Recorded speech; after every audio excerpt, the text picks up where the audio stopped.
2017 Toyota Fortuner. The variant I have today with me is the 4x2 automatic. So this is basically meant for the urban people who want to take their family in a comfort of 7 around town, because as it is a 4x2, it can't really do the rough stuff. So let's see how it is. Initial impressions, well, the interior where I start off from is very much from the Innova, including the console, the head unit, everything seems like a direct rip-off. But then the Fortuner always has been a rip-off from the Innova, so that's not a surprise. It's been launched at 28 lakhs. This very specific car is priced at 28 lakhs on road. So it's a good price, but again, it's steep compared to the Endeavour, because the top of the line Fortuner now goes up to 36-37 lakhs. The Endeavour tops out at 34-35 lakhs, which is steep, but this takes steep to a different level. So is it actually worth the 4 lakh premium? Everything in the cabin is placed to make things better for the driver. It makes life easier. Everything feels well built, well positioned. That's just what Toyota does at its best. It's USP of Toyota. This car is against the Ford Endeavour, so basically I've already done the review. You guys need to see that. This car does not go against exactly the car I reviewed, because that was the 3.2. That has all-wheel drive, four-wheel drive already. This is the 4x2, so this is meant for the urban people, you know, who want to take their family in comfort, who want to they can go for long outstation drives without much trouble. Yeah, it can't do the rough stuff. I mean, it has the ground clearance, it has the power, so it can probably do the light stuff easily. But yeah, anything that goes a little hardcore, I don't think this car can manage it that well.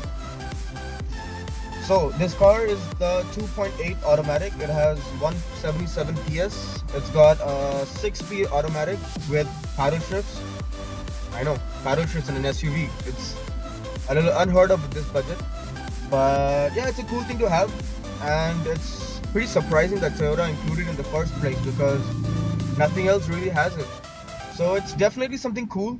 Something you can probably, you know, bragging rights against your friends. It's a pretty cool thing. I mean, I'm using the paddles, so I really like it. The gearbox itself is the usual Toyota, as I had the same issue in the Innova. It's a little on the slower side. It's not bad. It's not bad as such, but it's just a touch slow. It could have been a little bit more responsive, especially if you get into the Endeavour and then you get into this. Back to back, you'll really notice the difference.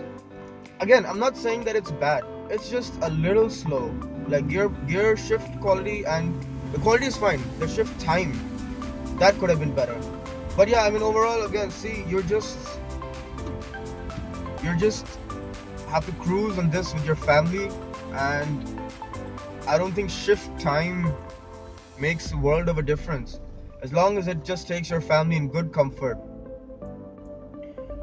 So this engine is a similar one like the Innova. So this has the eco power mode, all that stuff. So right now I'm in eco mode, and it's just, you know, effortlessly, you know, moving around town. It's very simple to move around. The steering is pretty well weighted, so you don't feel like you're maneuvering such a huge vehicle, you know, around.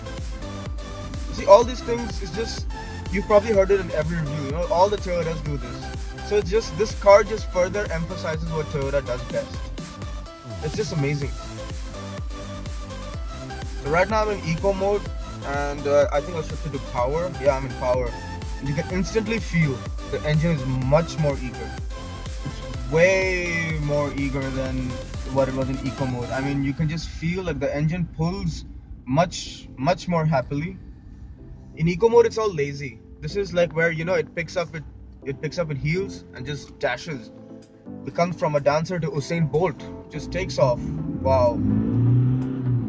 Engine is a little loud, typical Innova, but it's good. It picks up pretty well for what it weighs. This thing weighs almost, well, above 2 tons, but it picks up pretty well. Pretty impressive as a package. The driving position is pretty good. The bonnet is very clearly visible. It seems a little less imposing on the road compared to the Endeavor. The Endeavor is a barge, I tell you. This is not so much of a barge. I just took out the car of a really tight parking spot, and it was really easy to take it out. I mean, you know, the steering is really light, so it made maneuverability really easy. And yeah, I mean, overall I really like it. Overall, the car resembles the Innova, the Fascia, and everything. It's got 7 seats, 7 airbags. It's got all the technology you could ever need in a car. Exactly. Finally, the Toyota has started, you know, equipping their cars with good equipment. The Innova has good equipment. The Fortuner now has good equipment. So yeah, I mean, this car just does everything it's supposed to. It rides well. It handles fairly decently. It carries people in comfort.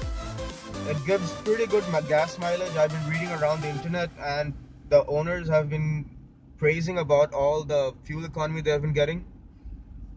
It's a Toyota, so it's gonna just keep on going, you know, fill it, shut it, forget it types.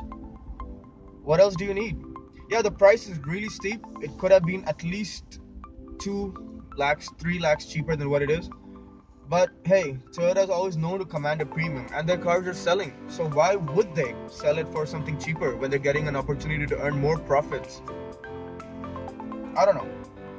I mean, I like the car. I see no faults, but it's a really difficult case to make against the Endeavor, which is cheaper.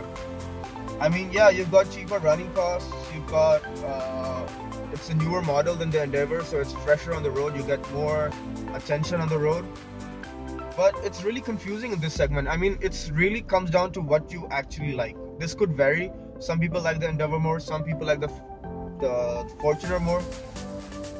I don't know. I'm confused. I like the cabin of the Endeavor better, and I think the Endeavor has more grunt, especially the 3.2 5-cylinder. That's pretty fast. But rest, I don't know. It's really difficult actually for the buyer right now. I don't know. Overall, I really like this, but is it better than the Endeavor? I don't think so. Is the Endeavor better? I certainly don't think so. It's just so evenly matched out.